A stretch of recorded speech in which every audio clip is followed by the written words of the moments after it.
взимаме събраните кека. Изваждаме ги. В единия край имаме щипки за тях. Скъсваме пликчето. Взимаме щипките отвътре. Това са те. Това са лепенки, които отлепваме. И тук има още една. Пъхаме първо левия край, после десния и тук пъхваме в средата.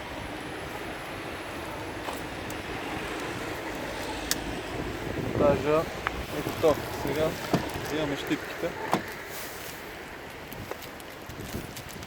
Така.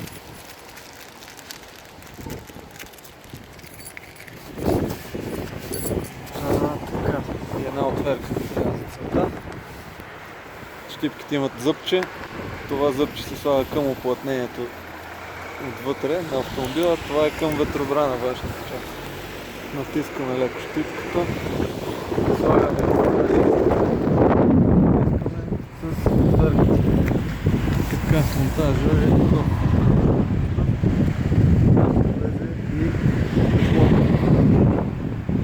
Другата щипка. Взимаме я по същия начин. Монтираме тук някъде отгоре. Натискаме. Монтажа е готов.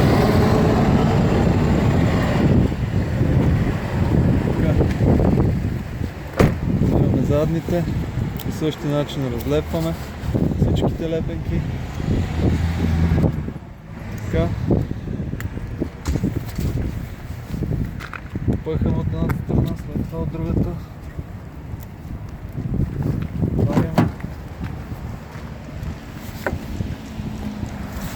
Взимаме по същия начин щипките. Така с зъбчето навътре. По същия начин. Натискаме от едната страна. Така.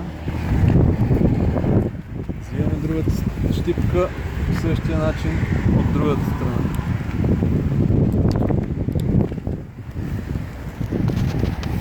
Това е. И имаме ветробрани хеко монтирани за 2 минути.